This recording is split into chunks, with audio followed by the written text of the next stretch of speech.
Ladies and gentlemen, episode 49 of the Talkin' Shop podcast, and we brought in our biggest ringer.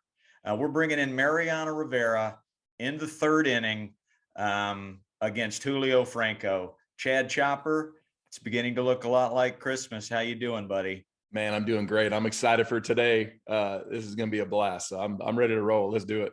He's right there with us. He's one of my best pals. We met maybe 5 years ago at an event, hit it off right away, started chugging milk together and reading the newspaper and just talking about what can be done in Major League Baseball to make it more fun, make it more entertaining. His real name's James Vincent Michael O'Brien, but most of you know him as Jomboy. He's our guest today. Snaps. I'm a snap for myself, except I should have held out for episode 50. That would have been, more powerful, I think, on my end. Would have been too perfect. Would have been too spot on. And, I'm excited. I'm excited. I finally found the time to sit down. Sorry that it took too long, but I just pulled up Julio Franco versus Mariano Rivera, and I like it. He's 0 for 4, 3 punchies, so that's apt. I was like, this could be a slight. I didn't know, so I had to go check the stats. No, you're dialed in there. 1.6 million subscribers on the YouTube Jomboy Media, like over 1 billion views. Is that really accurate? Is that what really? I think so. I think we hit 1 billion. They send it out every now and then. Like, I think I tweeted out like billion's a big number. It is pretty wild. Large. Yeah. Well deserved. And thanks for coming on. I love you, and I love Jake, and I love BBD, and I love the whole gang. I want to get right into it. I got some great questions, hopefully questions you haven't been asked before. If you don't know who Jomboy is, just Google, Wikipedia, look at the quick rise from 2018. You were doing podcasts in your apartment to blowing onto the stage with steam and fire with the breakdowns. It's been well documented. I don't want to get too deep into it, but Chopper, I'm going to let you throw out the first question. Bang biscuit. Yeah. Jomboy, thanks for being here, dude. I'm a high school coach, so it's perfect. Like, just being able to do the research for this is, I've seen a ton of your stuff, but literally to say like, hey, I got to go, tell my wife, hey, I got to go study a little bit for the show. And then it's just a win for me. The question I have for you, if you weren't doing this, what would you be doing? Being sad somewhere. I don't know. My post-college until this was just telling someone. I was talking to Nikki Cass, who's in the office today. Love him. That was like a really lost I was terrified of graduating college. And then I was a videographer. I did weddings and some corporate events, and I never wanted to go get like a career job. Like, I never considered that my career. So I have no idea. I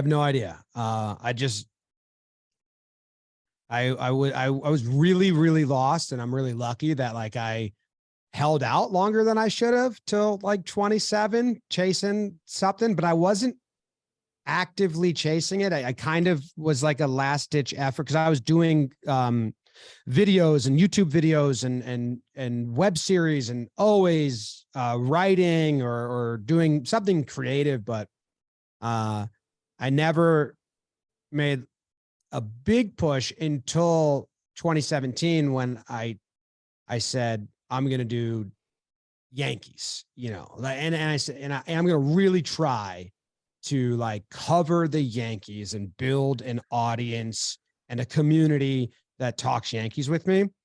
And I didn't know what it was going to come from it, but it was like, that was almost my last effort, is like, can this become the biggest thing I thought it could become? Was a side job where I work a 9 to 5 that gives me X, and then in between that, I have like a Talkin' Yanks podcast that gets me from, $50K a year to 70, and that's it.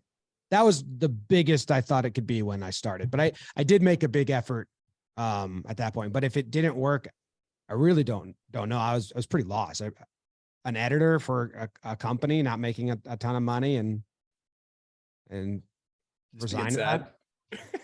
I couldn't work. I couldn't work. I was incredibly jealous of my sister who works for us now and my dad who just lived to work. Like my dad, they're in sales and they just, that chase is competitive enough for them and fulfilling enough. And I was envious that I was like, why can't I detach from, like, why do I have to love what I'm doing and can't just enjoy accomplishing a goal, even if it's another company's or another person's? And I never had that in me, and I couldn't figure it out. Completely agree with what you just said there. Like right now, I was in baseball at the major league level coaching and doing that, and never worked a day in my life. Right. It was like just like constant bliss and this gratitude nonstop. And I come home and it's like, I got to do mortgages. Right. And it's just like, and I can't say I shouldn't say I don't like it. I'm still a loan officer, but like, that doesn't bring me joy. You know what I mean? Like, so I get it. But coaching brings me joy. I love Nikki Cass, because the other day I was doing front flips and I paused to see if the kid was loading on time, like he does with his high school coach. It did the exact thing. Oh, good. It's so good. Nikki Cass is incredible. Awesome. Yeah. He's awesome. But no, dude, your joy comes out in your videos. So like, I'm super thankful that you're doing what you're doing and you held out, because people say you're not on brand with us, but I beg to differ. It's a more mature audience, but it's joy. It's a love for the game. You can see you love what you do, and you're spreading joy throughout the world, dude. So I love it, and I'm thankful for that. I appreciate it. Yeah, man. Yeah, Coach Ballgame, talk to me. I mean, yeah, you're like family to me. I named my son after you. You did, James Doug. Yeah, there are 3 people in the world named James Douglas. It's your son, it's me, and Jim Morrison. So there you go. Buster Douglas. His first name's James. I believe so. That's facts. Make it 4. Look at that. Boom. 4 heavy hitters. Scholar salute. What was there? Here's my first question. I talked to the owner of the Savannah Bananas, Jesse Cole. He's awesome. And he's on to something. I guess I've figured out something as well that was missing in the game of baseball that I've tapped into. What did you tap into 2018, 2019, when it started to blow up? What did you tap into with the game of baseball that we all baseball fans didn't know that we needed? You tapped into something that it seems pretty simple, but we all wanted it and needed it, but we didn't know we needed it. Can you pin that down? Yeah, in a way, I tapped into, it was perfect storm. Major League Baseball and the way they treated content creators on the internet up until 2017 was Gestapo. You couldn't do it. Don't talk about us unless you're paying us to talk about us, basically. And they lightened the reins there on taking down GIFs and video. Like, they would suspend your account for GIFs, and Pitching Ninja was blowing up and they suspended his account. And then that was their, like, awakening moment, but they didn't want people to know that.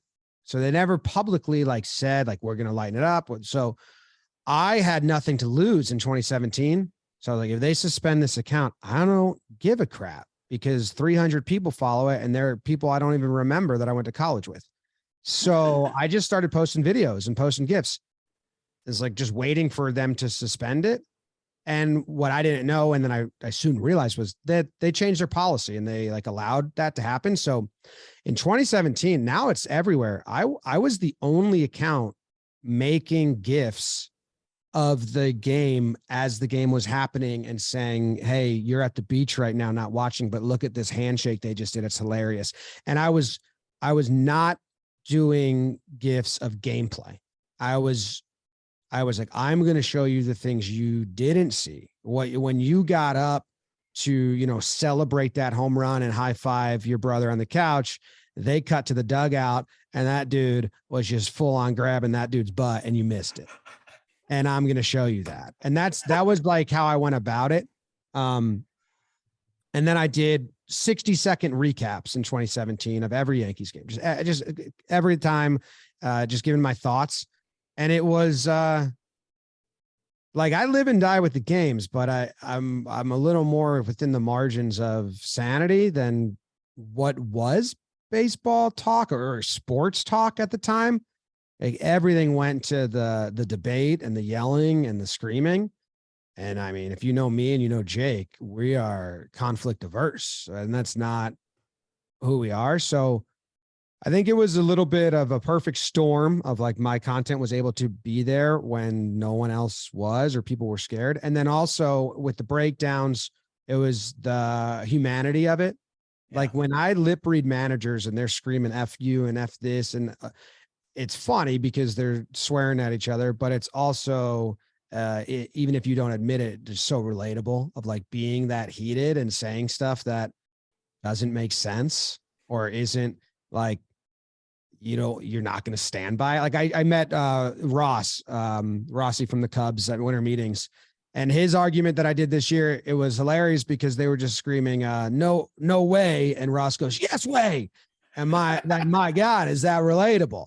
And you don't want it to be relatable. You don't want to be like, I've screamed yes way in response to no way before, but you have. And he was like, I don't even remember what I said. Like, I don't know, but I guess you're accurate. So I think it was more that. So I remember one time I did a video and it was just a walk-off home run for the Rockies. But what I showcased was, I didn't show the swing a ton. I showed that in the celebration, the reliever who gave up the lead in the bottom of the 8th inning, or the top of the top of the 9th, he blew the save. That after the Gatorade pour and the high fives all settled down and they were walking to the dugout, that pitcher went up to the batter and solo gave him a hug and said, thanks for bailing me out. So instead of showing the replay of the swing and the pitch, I highlighted that. And I said, but I didn't, I didn't talk like I'm talking about it now. Like it's a real, I just did it very casually. And there's the pitcher who blew it, hugging him, saying, thanks for saving my butt, man. And I remember reading a couple comments talking about how much they loved that. Like I would have never known that if I would have had to be a diehard part of the member of like that fan base, or really watch that game to understand what that hug was. And they were like, I love that you pointed that out. And that was kind of a clicking moment for me where I was like, cause I just did that because I saw it happen, and I was like, I just literally explaining what I'm seeing. And I was like, oh, that's kind of what you don't see on Sports Center. Well, I mean, the light bulb went off for me last summer. I'm in New Jersey doing a sandlot in, South Jersey. And a guy comes up to me and I'm like, how'd you hear about Coach Ballgame? He said, Jomboy. When you did that, you've done videos with Jomboy. And he said, you know what, Coach Ballgame? He has taught me how to be a baseball fan. And it's that humanization of the player, of the coach, of the game. You make these players that used to just be machines on, Sports Center. They're humans and they're flawed. And that's what has taught a lot of people that really didn't like baseball how to love the game. You know what I mean? Yeah. And even the reason he threw it there is because he was anticipating this, and that doesn't get covered in highlight packages. And there's the error. And it's like, okay, but why? And sometimes it's really dumb. But other times it's like, oh, that makes sense. He thought that, hey, why didn't he run there? Stuff like that. Yeah, I love it. Chopper, back to you, brother. What you got?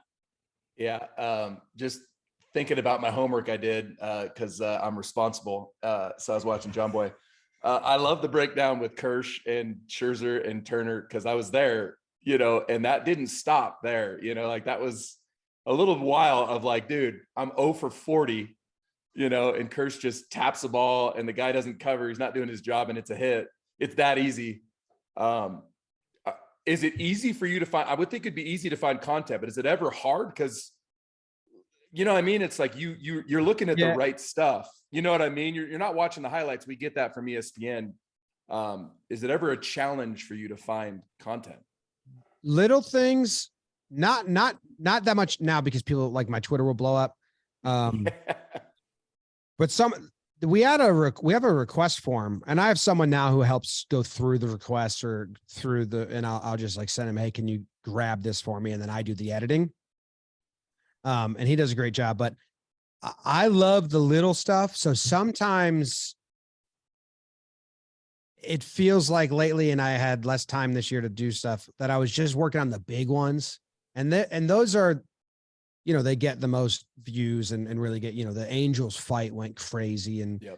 But those little ones, sometimes those are, if I'm watching the game, I still see it. I remember one was, Stroman, and this was really early. Like if you go back, it's a bad mic, it's a bad system. It's Stroman and Simeon.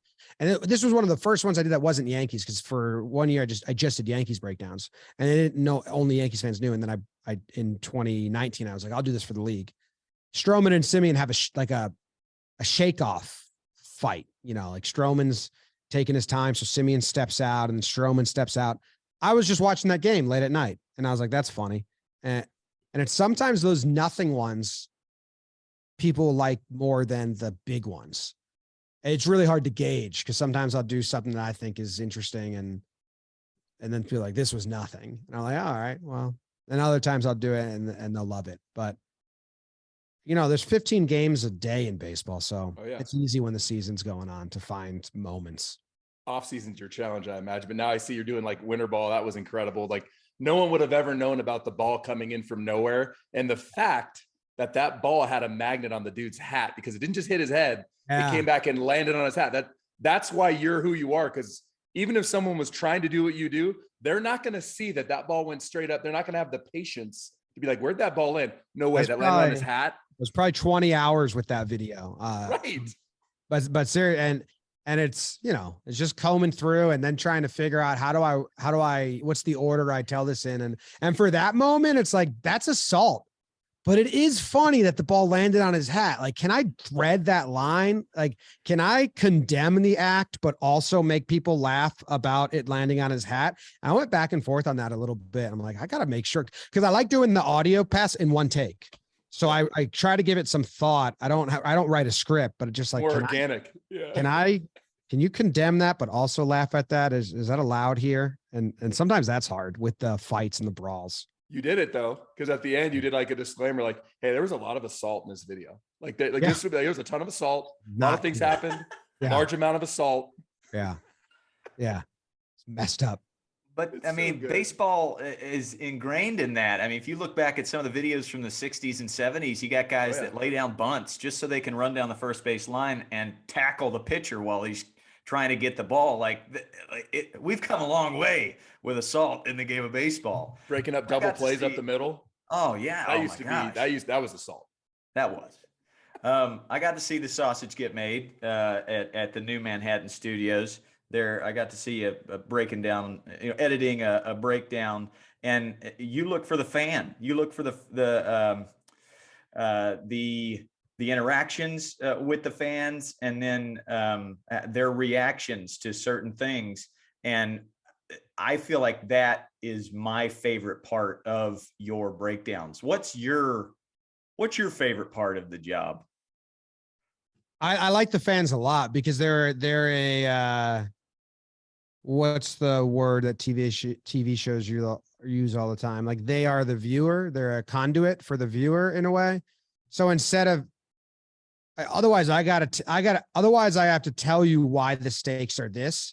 And it's too much narration. It's too much, narrative for me. I think, like, I don't want to be like a documentarian, like, this is on the line. But if I have a fan praying, and if I have 5 fans in a row that I can show you that are like this, I'm like, and then I can make a joke about the stakes, but then the audience will understand the feeling of it.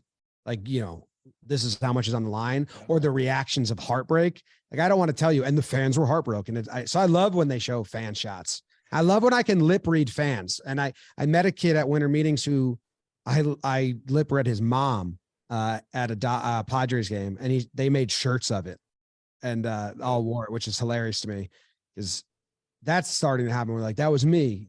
And, but she was just saying, Manny, Manny, Manny, but it just brings you into the moment a little bit in like a really cute, weird way. So I like looking at the fans. I like when I surprise myself and I find something that I didn't edit in. You know, like I'll be watching it and then I'll be doing the audio and I'll be like, oh my God, I didn't realize the like just got knocked out there. And it's natural. And I'll leave a lot of those in. So sometimes they'll sneak up on me or they'll make me laugh. And that's genuine. Like sometimes I laugh while I'm doing it. It's because I did not, I was so busy editing it and like really looking at it that when I like watch it, I'm like, oh, that is ridiculous. And it'll make me laugh.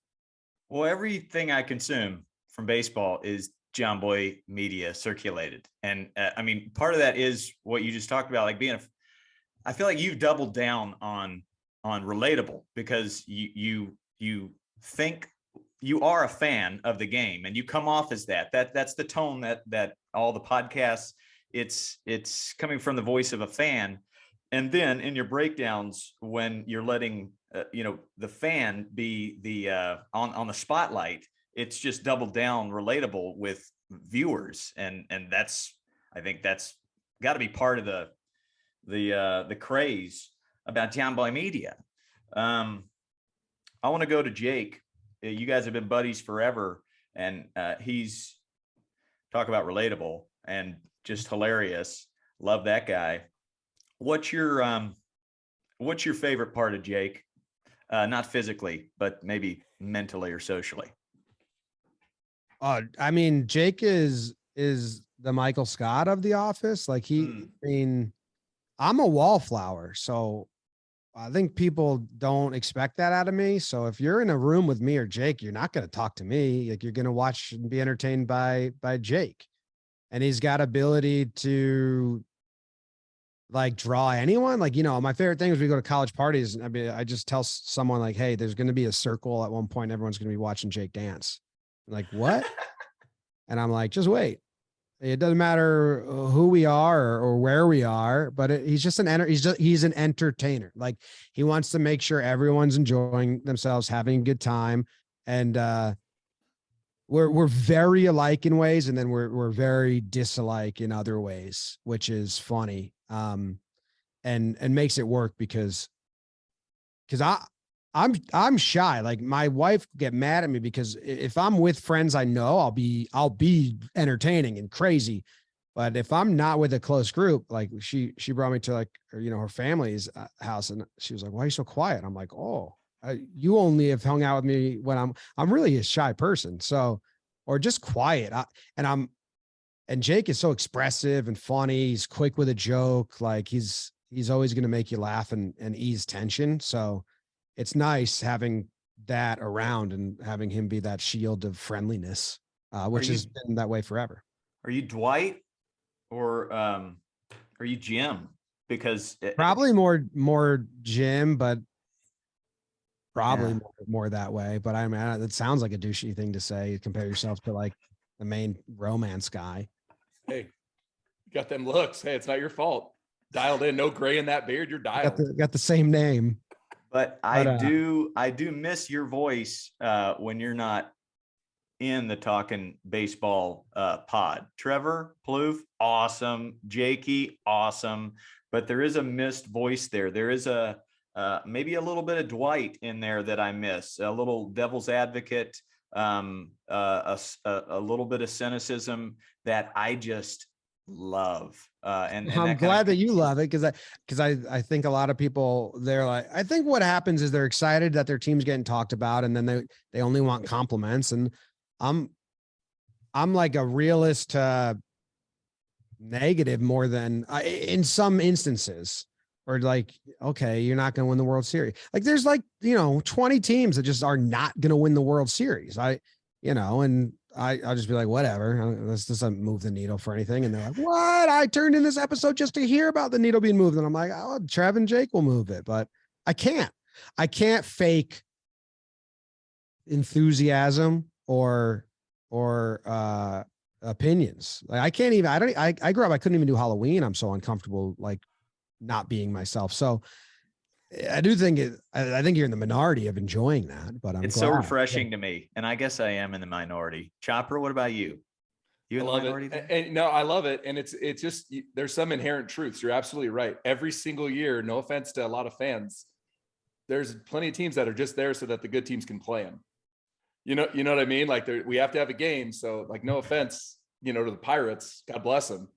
But there's 15 games a day. You got to have 10 teams that are just there so we can have a season. But no, I agree. I can't get enough of you, dude. It's unbelievable. It's great. There's also like, I like the Mariners, but I get like you ask Mariners fan, I'm like the biggest and sometimes I'm like, what did I say? I don't, why? I don't get it. It gets the Buck treatment, I was going to say, yeah, Joe Buck said the same thing. I'm like, wait, I was saying good things. Have you been able to, I mean, now that you're more famous than Buck and everybody gets it. I mean, I read Jim Nance, and in his book, he's like, when you're calling the national game, if both fan bases like you or if both fan bases don't dislike you, then you're not doing your job, because you're not Sterling for the Yanks. That you got to be down the middle. Have you gotten a handle on that, on being able to deal with the crap? No, I mean, no, not really. I mean, we'll see when the season rolls around again. A lot of people think that I stopped going on Talking Baseball because of the feedback, but it wasn't. I took myself out of a lot of things. It was a really tough summer of just like stress and anxiety. And how about having a kid? Yeah, having a kid, growing a company from, hiring 40 employees with no management in place. So it was a lot of, it was more that. It wasn't the criticism, although sometimes it's just like Talking Baseball is the only place where the comments are like super negative, which is a bummer, right? Because we grew everything by chatting with people and building a community that I want to go in the comments and I want to respond to people and have a conversation and talk. And everywhere else we can do that. It's fun. And even the breakdowns, which is 1.6 million subscribers, but Talking Baseball is the only place where you have that negative community and every comment is like, they don't know what they're talking about. They stink, which you see on all big shows get there. And it was just a bummer that like that happened because it didn't want that. So yeah, I guess I don't ever really want to be like immune to it. If people are like, you suck or he doesn't know what he's talking about. And then the other thing is we don't know what we're talking about sometimes. And it's 30 teams and 15 games a day. So I don't know. I'd like to say I'm getting a handle on it, but I probably not. Better than I was before. Cause there was moments where, but all it is ignoring it. It's just muting it or not looking at them. But that stinks. Being like, oh, don't look at the comments. Yeah. And I would spend so long because the format for Talking Baseball was crazy. I'd spend so long watching the highlights, reading all the write-ups, saying things that I put effort into. And I'd be like, I'm going to go to the comments because I think Mariners fans finally see that, like, I know what they did this week. And and then they'd be like, you don't know crap. And I'm like, well, it's true. I mean, I think of me as the Mr. Rogers of baseball pretty much. And once I started getting dozens and dozens of negative comments, same thing, you don't know what you're talking about, or, just negativity. It took a second. It definitely did. And I thought, being friends with Joe Buck and realizing, the state of baseball fans and, how most of them are in their parents' basement. And the only people that actually comment are those negative trolls. Which is very true, by the way. Like, I never comment on your videos, and I'm one of the millions that absolutely love everything. Yeah, I always think about that. Like, yeah, look at the views, dude. That, to me, that's it too. It's like, you got to look at the views, because the negative, they're the loud voices. And I know you're not going to be, like you said, you don't want to be immune to it. But like, dude, 1 billion views, like, no, and it's only Talking Baseball is the only time it would happen. Right. And the worst part is, like, I would agree with, like, I hate when I agree with them. Because then I'm like, yeah, let's change it, because we're just messing around here. Like, we don't know what happened in the Braves game. Like, none of us watched it. So why are we sitting here giving it 10 minutes of time and I would more like, I would agree with them. And Right. that's when I care a lot, is like, I agree with that. Yeah, And that makes sense. And that, yeah, but our comments are amazing. That's why it is bizarre about the community we've built. Like the main breakdown, any sub, like even talking Yanks, Jomboy Jake TV, a lot of our community is so, and that is truly weirded me out, because I had been someone that listened to other podcasts, engage, or not engaged, but had other shows or other people that I watched. I never DM'd them and was like, dude, I love what you're doing. Thank you so much. I just never did that. And when I started and I would get those nice personal messages, which were a lot, I was like, oh my God, I need to start complimenting people more. Yeah. So now I always say, never sit on a compliment. Because I'm not someone like, any of our wives see their friend, they go, oh, I love your purse. And it's like, no, you don't. I don't throw around fake ones. So I'm like, if I got real ones, I better just unleash them right away, because it's crazy how nice people are. And I was never that way. I never just said the nice thoughts that were in my head. When you're growing the game, because a few years ago, they talked about like the average baseball fans, 59-year-old white male, but like, because of what you're doing, my high school kids adore you. Like the fact that I said, hey, we got Jomboy coming on, like that was the coolest thing they've ever heard of. And we've had Mookie Betts and all these dudes on here, but like, you're the one where their eyes lit up. That's why. Oh, coach, what are you going to ask him? I don't know. I'm just going to say what up and watch all his videos and tell him he looks great, but I want to say hi, but that that's will, but you're growing the awesome game. Yeah. Cause it's that next generation and they're seeing the things like you said, like, yeah, you can see the highlights, but they come to you for the breakdown. And they anticipate it. It's like, oh, that's going to be a huge breakdown. Now you got announcers saying it. You know what I mean? On some of these games, it's wild. amazing. It's the best. Yeah. I mean, you've also, props to you. You've built quite the family there. And I love, from the social media guy to BBD to Kelsey to everybody that I consume. Nikki, like, what is the first quality you look for when somebody approaches you about a job? What are you looking for when BBD knocks on your door?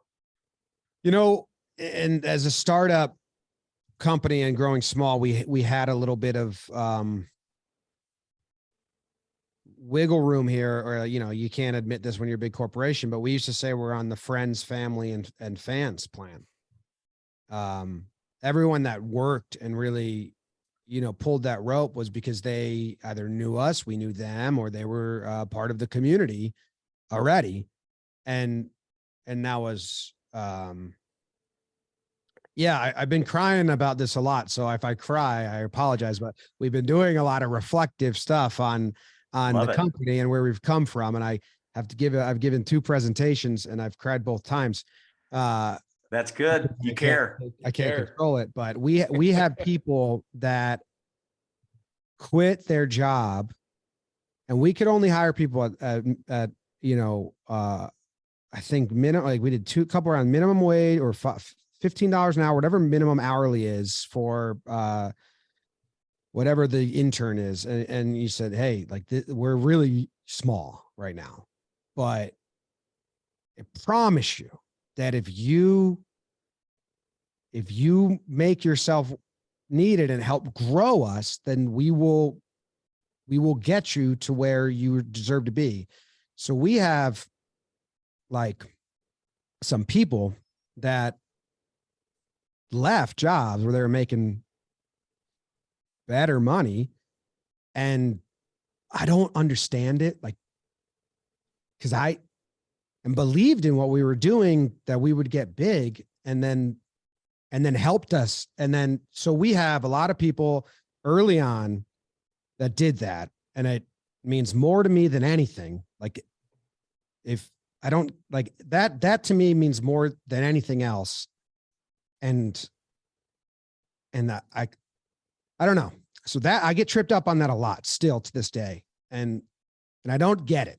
I truly, like, I believed in me. Maybe, I don't know. I did not really, people were believing in me for me. I wouldn't have done it you know, tap so something into them, just like a lot of your fans. Like, wait, this is entertainment and base and sports. Like this is something I can get behind.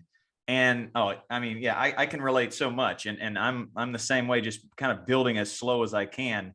But you've also really attracted the right people that just good.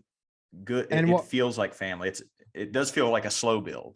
And I remember after like the first year of hiring 5 people, we said, hey, we're going to hire 5 more people, 5 to 7 more people.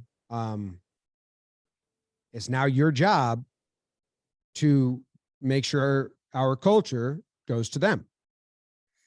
And then we had those 5 people. And I said the same thing. I said, hey, we got another round coming. It's your job to make sure that it goes to them. And then I just had to do that again, but now it's 65 people. And I don't, you know, this was a tough year because like I said, we hired a lot, but we did it. The culture is incredible.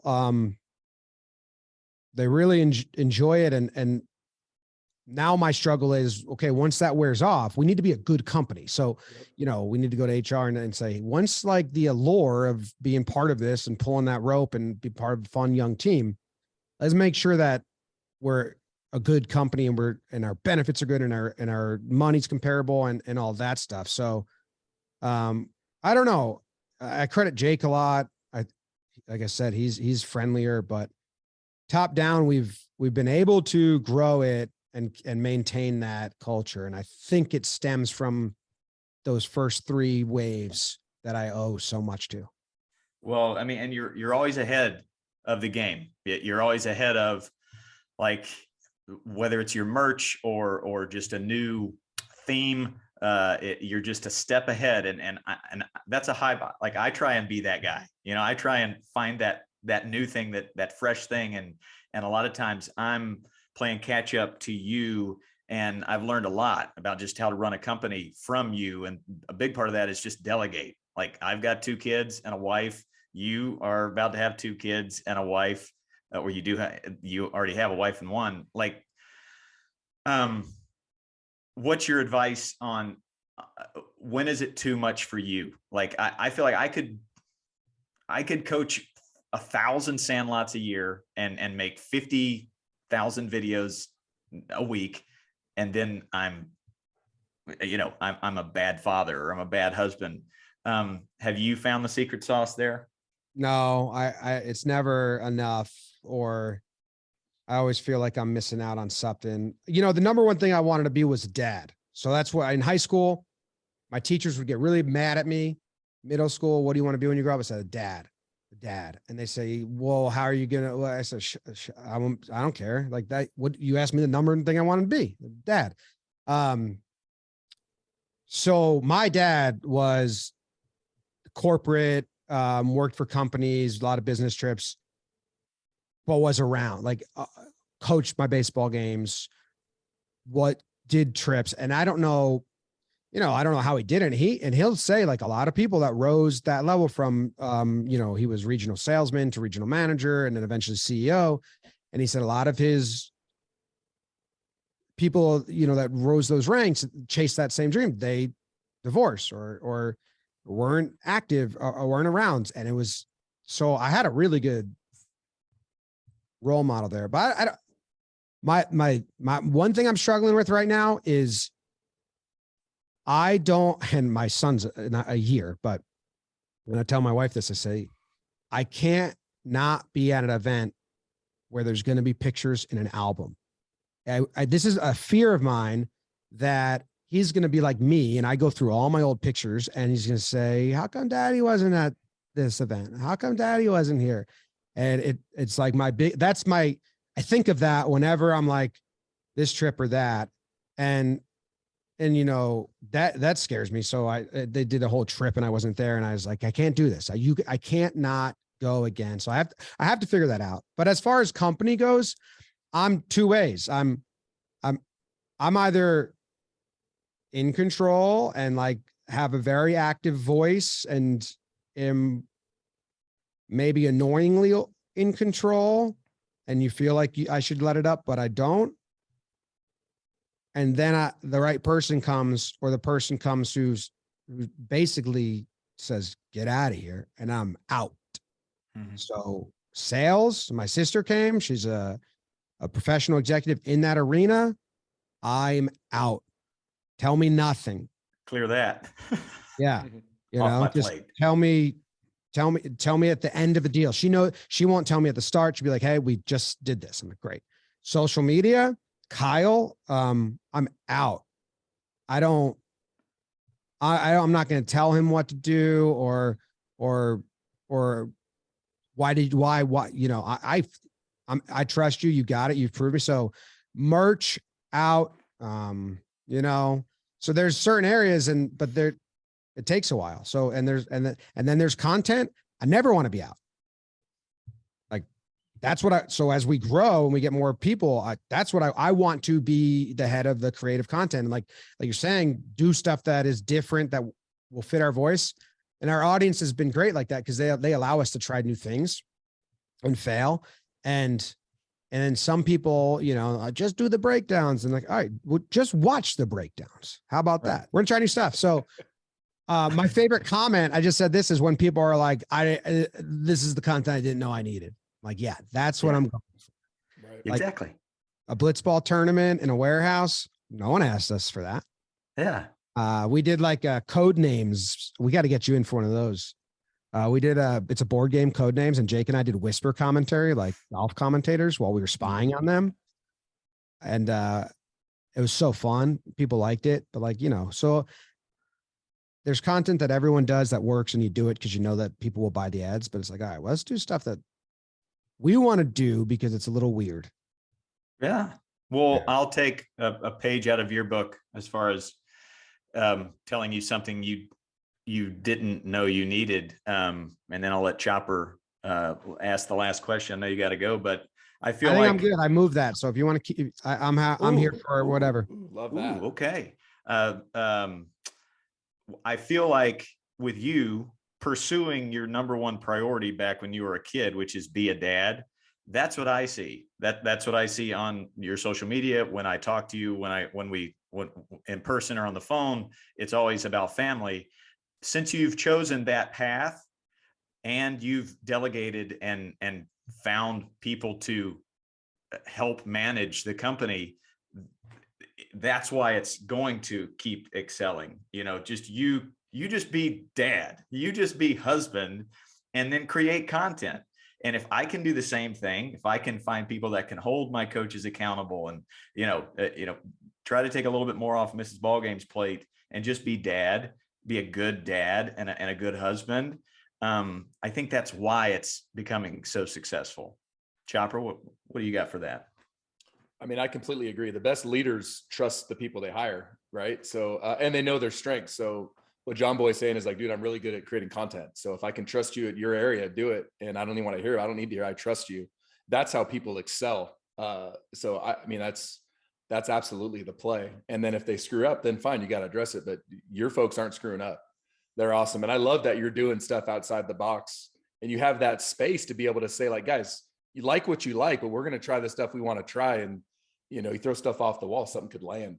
But yeah, focus on being a good dad and creating content. We love what you're doing.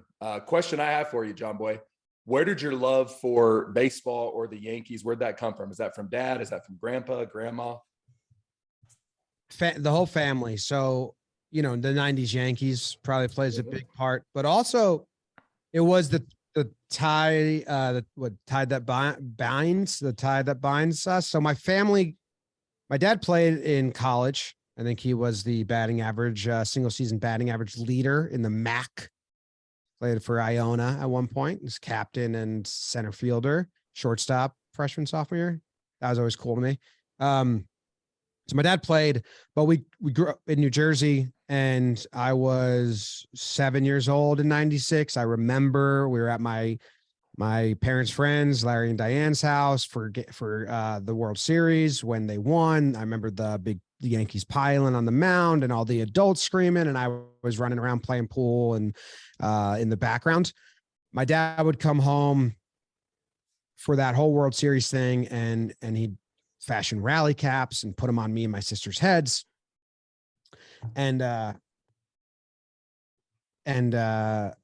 so that was that. But in 98, we moved to Australia. My dad got a job in Australia for 2 years. And that was 98 and 99. And after that, we moved to Illinois for a couple of years and finally got back to the East Coast in Connecticut in 2003.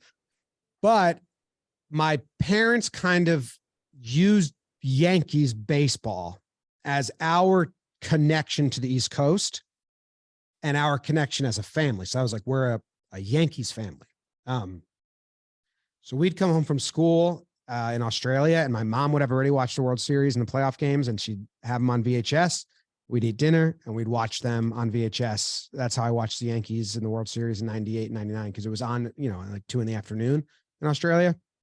And then when I moved to Connecticut, Yes Network existed, and now every single Yankees game is on. And that was the heat of Yankees versus Red Sox. And I lived in Connecticut, and the school was Yankees and Red Sox. And I mean, kids were painting their faces and doing chants in the hallway because we were like in that rivalry of 03 and 04 of those series.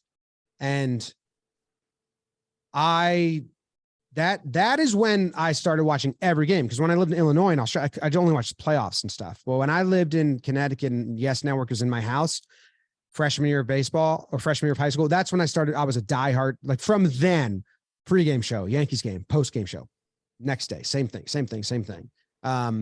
And then my brother played baseball. He's 10 years younger. And I was always coaching his teams and helping out. So we've just been a baseball family, but it was part of like how my parents connected us to the East Coast and just gave us like a family identity when we were moving around a lot. That's really cool. And there's so many examples of why baseball is the best. And I think there's the power in that. It's every day, so for you guys, it's not football where you got to wait a week. Football's great, or basketball every couple of days, but like baseball, it's this day in and day out grind. And for a family like yours, like I love that it kept you guys connected to the East Coast. And yeah, only thing really allowed on during dinner. So yes, I love that. TV's off unless it's Yankee game. That was our rule. And the VHS reminds me of my grandma, because she would record everything on VHS. And even when we got her like a DVR, we're like, man, like you can.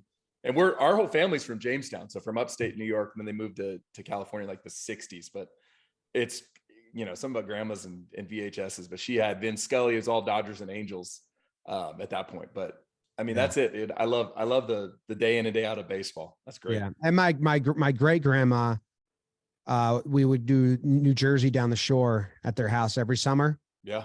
2 weeks every summer, Jersey Shore, no matter where we lived. And my great grandma didn't go to the beach. She was in her 90s, and she watched every game.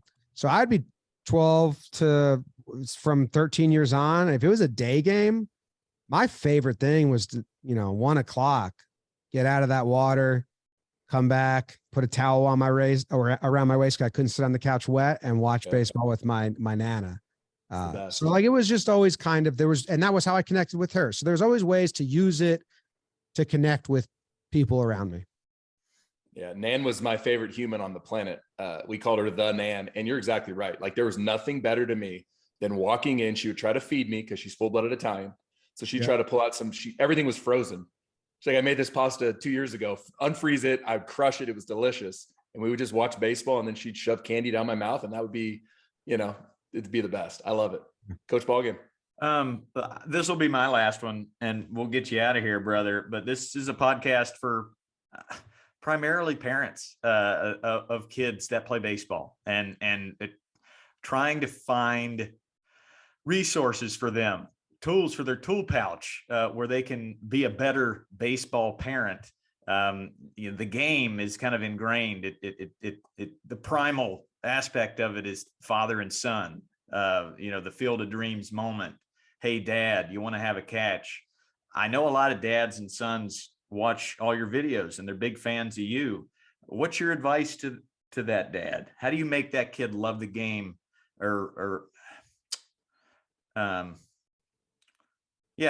What's your advice to a youth baseball parent out there, Jomboy? I don't know. That is something I got that when we were in LA for the All-Star game. And it really trips me up. You gave me and my son something to talk about again, and they like send my videos to each other. That's really, really cool. My dad and I were like that with Rick Riley when he wrote the last page of every Sports Illustrated. So I remember that feeling of like, that was just something when I was in college or high school, like, we'd each get the last page. We'd read his article. They were really good back then. I don't know if you remember that. And then we'd talk about it. So I understand that feeling. It's cool that I'm offering that now. It's not the intent, but it's an awesome side effect. But man, I don't know if your kid's active, just go to a field and and hit them grounders. I would, like, Jake and I did that in college with each other, and like, we weren't good or anything, but it's just such a cool activity to do. Even if you stink, I think it's fun.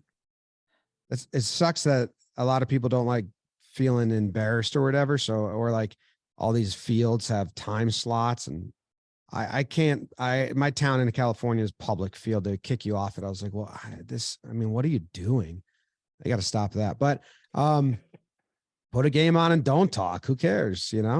Just if you need to be, if that's the way you be around each other for 3 hours and you start not talking, like a lot of people sit in silence, and that's more comforting. So I don't know, play there's so many ways. Play video games, get the Wii out. There's a lot. If that's the avenue, I would do it. But I think you're better suited to give that advice. I wish when I was 21 and my brother was 11, I had your videos around and I wasn't being such a jerk on the sidelines to him. But I do have a question for you guys that about youth and playing that I feel misrepresented. I did as a kid growing up. And I want your thoughts on this, and maybe more for you, Chop, because you're with high schoolers. Yep. There's enjoyment in competition, and I think there's enjoyment in anger. And I always felt, and I still feel, that is frowned upon.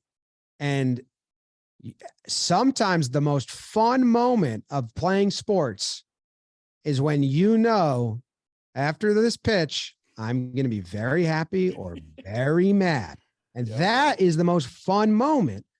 And when kids are out there going through that and maybe throwing their glove, they're being told, it's just fun. Don't take it so serious. It's just fun.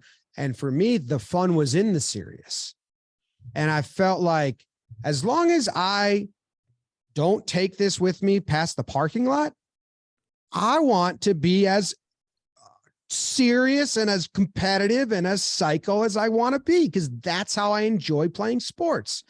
I hated when a teammate would not care about the outcome. Just shrug their shoulders. And I've always felt like misrepresented in this new wave of like, well, are you enjoying yourself? You don't look like you're having fun at all. And I'm like, I'm having so much fun. Let me throw this pitch. This is fun to me. This is fun. Like, my face right now is fun. Yeah. Like Scherzer, you ask him if he's having fun. And I don't know how you let kids learn that, because it feels like the other side was winning so much, where it was like, you're crazy. You need to calm down. You get too intense out there. And it's like, what?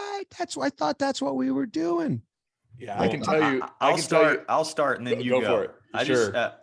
This is I go to St. Louis and I pretty much asked this same question to Mike Schilt, who has worked his way up from high school ball, youth, high school, college, low A, high A, all the way up to NL Manager of the Year in 2019. And he said it was some of the best advice he ever got. Each player is like a lock, and you've got to find the correct key for each lock. Like, as a coach, you need to know that's Jomboy. That's where his joy is. That's what's going to bring him back next year, is those moments. So being able to nurture those moments and find those moments. Now, a lot of kids, they're not in that zone. They're getting yelled at to the point of they want to quit. So you've got to use a different key for those kids. But I feel, Chopper, I'll leave that to you. But yeah, I think finding how each kid ticks is the key there, because that anger, I see it in my daughter all the time. She has gotten this temper that I had and I still have, but I've learned to mature. I know that is going to mature into something awesome.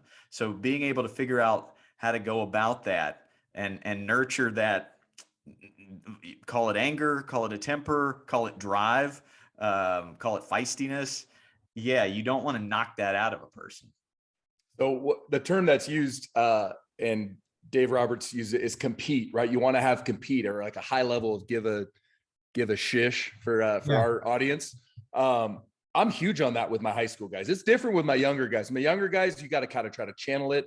My high school guys, it's like, hey, we're going to go at them as hard as we can. They're going to go at us as hard as we can. One team's going to win. The other team's going to learn. We're going to shake their hands. We're going to get on with it. But in the heat of battle, dude, like there's moments of full rage. Now you have to be able to get back in the moment as quick as you can, but you're absolutely right. I live for whatever's going to happen on this pitch, like, especially as the leader of the team. I mean, I'm going to live and die with that pitch, but I better be able to show some level of composure for my guys. But I vividly remember this year, I won't say the teams, but I was really trying to have this like kumbaya, I'm at a Christian school, right? So it's a whole nother level of composure and the proper lens. And I was like, these guys came in and they disrespected us. And I gave the best pregame speech that I will not repeat because I don't want there to be evidence of it. But let me tell you, it was not hunky-dory, and it was not, we're just trying to win this game. It was amazing. And that's what the high school, they live for that. Like, coach, like, I'm so glad I got to see that side of you. And every once in a while in practice, if we're just going through the motions, like, boys, like, it takes what it takes, Nick Saban. Let's go. Like, what are we doing? But no, to your point, don't ever let your kid lose that compete. Like, teach them how to channel it. But to your point, man, like, especially with my high school guys, like, that's it. Like, hey, let's go as hard as we can at them. Because if you respect somebody, Jomboy, if you respect me and I respect you, you better give me everything you have, and you better get pissed if I do better. But then at the end of it, shake hands, like you said, leave it in the parking lot. But dude, competing is it. Like, that's all we want to do. Like you just gotta monitor it. Like, as they get older, you can really show that side of it. When they're babies, like, they should be about fun. I like that. We're going to win or we're going to learn. I'm going to steal that. That's Hunter Pence. That's from Hunter. That's good. That's you with your stuff too, Jomboy. Like, hey, this is either going to dominate. Yeah, business wise, I say I love failing. Yes. It's awesome as long as we figure out why, and we do it again. We implemented a bunch of new structures recently on the operation side, and we ran into one, and we're like, damn, we missed this deadline. And I told my team, I said, this is great. Like this, as long as we learn from this is a blessing. Totally. Which is that it sounds like a platitude, but it is not. That is like, if you're working in business, like, sports, you lose. There's sometimes that changes the outcome of the season or whatever. But if, we're a sports media company, we're not doing heart surgery. You can fail and learn, but I like that. No, dude. Yeah. And I want to tell you too, while I have you in front of me, my circle of influence, you're beloved, dude. So, like, I know you're going to hear negative stuff and all that stuff, but don't forget about those silent voices that love what you guys are doing, and they believe in you, and they can't wait for the next thing that comes out. And I want to make sure you know that. No, I do. I like I said, our community is amazing, and I don't miss time of reflection. I'm in a constant state of thinking about that. If I give myself enough leeway, and give me a text. Hey, get my number. I was Jock's hype guy. You need a hype guy. I can hype you up. And it's I was the only one on my hockey team. We had a good hockey team. We won the state championship. I told my coach, why aren't you yelling at us? I was like, we're playing bad. Like, and you're telling us, like, don't worry, guys, don't worry. Like, which is a lot of baseball cultures, a lot of like, you talk to players now and you're like, it's a lot of picking you. Don't worry. That's not who you are. Like, it'll come.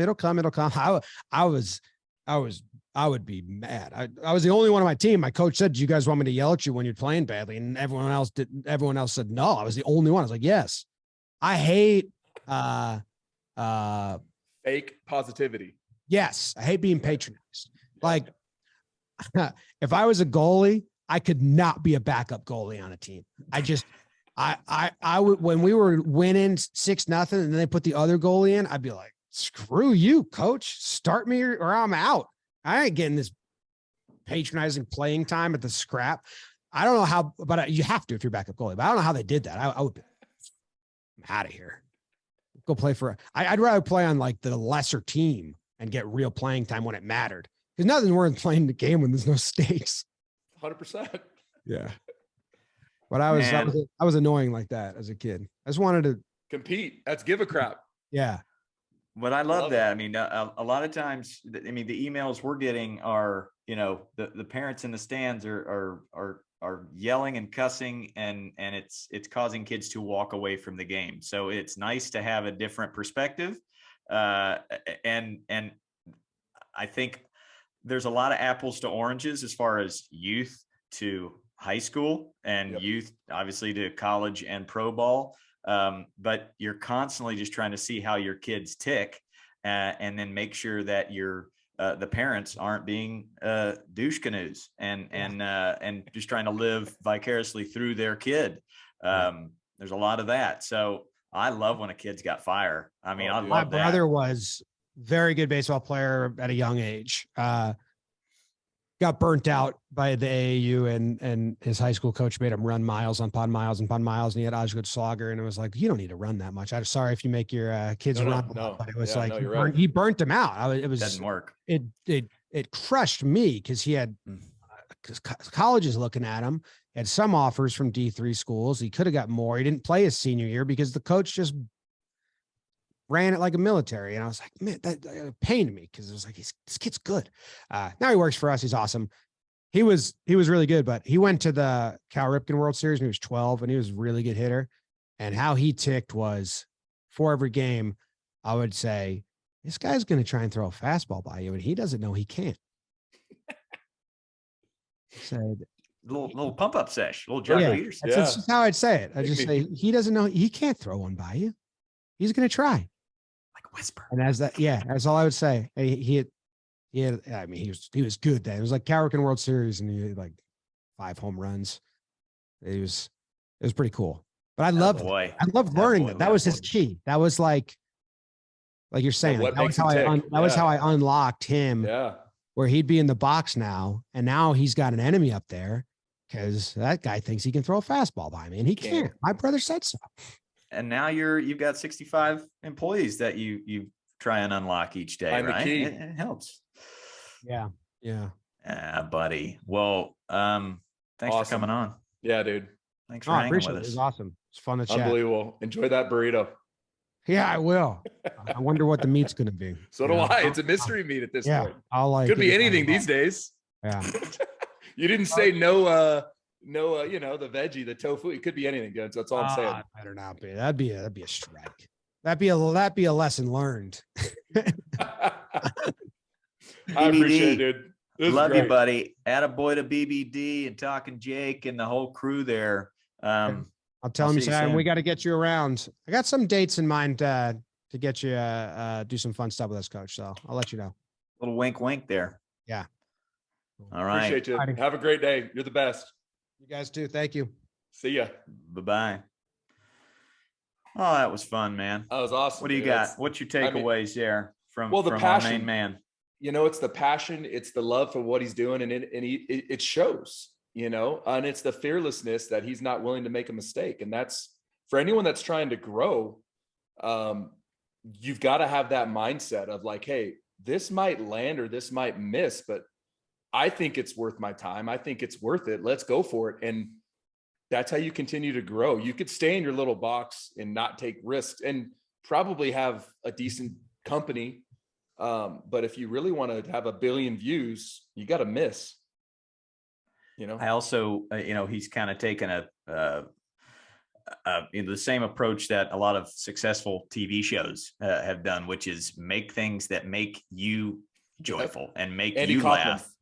Yeah. Right. And like a Seinfeld or an Always Sunny in Philadelphia, they create content that makes them laugh. And that's the best way to go.